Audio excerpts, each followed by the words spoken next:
Bowling Green remains at home this weekend as we welcome in Patrick Anders from the Toledo Blade. Patrick, thank you for coming in. Thanks for having me, Mark. Let's talk a little bit about what happened against Buffalo, where seemingly nothing went right for this Falcon team that looked pretty good the week before on the road against Akron. Oh, my goodness. Everything that could go wrong did go wrong for Bowling Green on Saturday.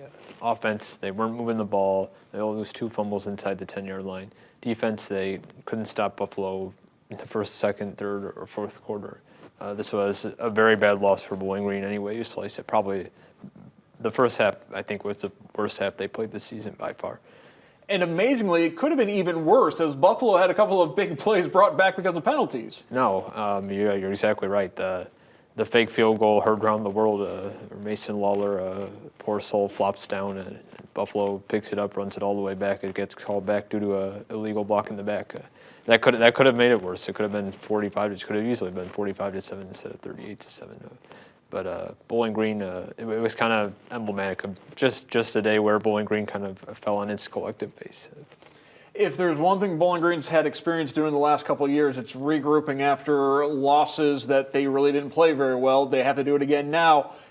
Does this team have the mental wherewithal to be able to do that? Is that where we're going to see some of this experience pay off again for this BG team? I think so. What was encouraging is that Coach Scott Loeffler said after the game, he said this week that they had a good week of preparation before the Akron game. Not the Akron game, the Buffalo game, and that's what made this performance so mystifying. If they weren't preparing well, and then that lack of preparation was carrying over to game days, that'd be much more concerning. But if they're preparing well, that gives you hope for a Bowling Green fan that they can turn around against Miami. And this is a team that is good at amnesia. Consider earlier this year when they lost in 7 overtimes to Eastern Kentucky. The next week, they turn right around, go down 14-0 against Marshall, stage a great comeback and win in overtime. So I think this team will be ready for a second home game in a row, and they're going to have to be because they lose that, and it's going to be an uphill climb for them to get to a bowl game, much less the MAC championship game. Red Hawks come into town with a 3-3 record, including a win over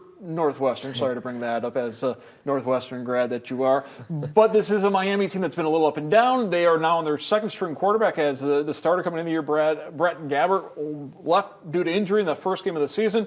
Avion Smith has taken over, and he's been pretty good for Miami at quarterback. Yes, he's been exceptional on the ground, which Bowling Green has struggled mightily against running quarterbacks this year. Dorian Thompson-Robinson cooked them in week 1. They struggled with DJ Irons of Akron recently. So it's going to be a challenge for them to slow Avion Smith down. Miami's calling card, though, was the defensive side of the ball. Bowling Green, they can't afford another offensive performance like Saturday. Matt McDonald, he can't start 1 for 8 again, or else Miami's going to be ahead of the game. We've seen them hinder pretty good offensive teams this year. They led Cincinnati early.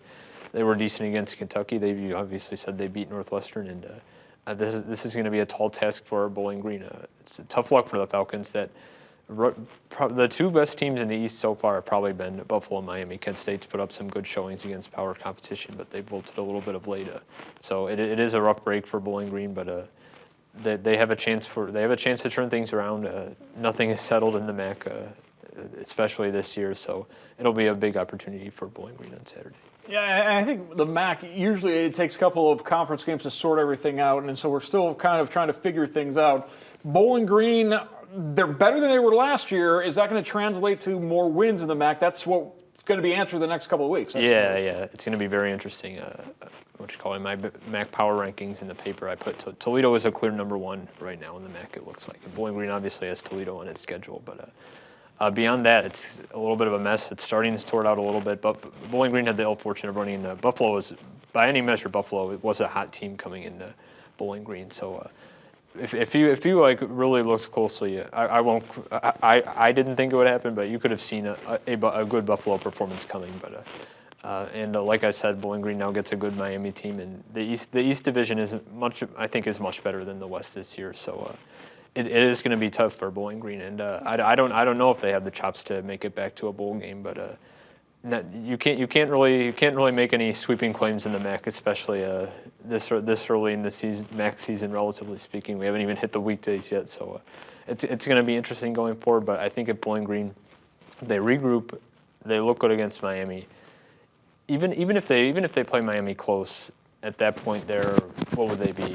2 2-5. Right. They can stabilize a little bit, maybe look at 5-7, and I guess see where they are. But as I talk myself through that line of thinking, they really got to beat Miami here. They really got to regroup. They really got to get a complete performance from Matt McDonald in that offense. And it's as much as I can talk myself into it, it's not going to be good for them if they're 2-5 at this juncture of the season. Yeah, we throw around the phrase must-win game quite a bit, but I think this really is a must-win game for the Bowling Green Falcons if they want to keep any hopes alive of getting to Detroit or even getting to a bowl game. I want to thank our guest from the Toledo Blade, Patrick Andrus, for his knowledge and insights on the Bowling Green Falcons. Thank you, Patrick. Thanks, Mark.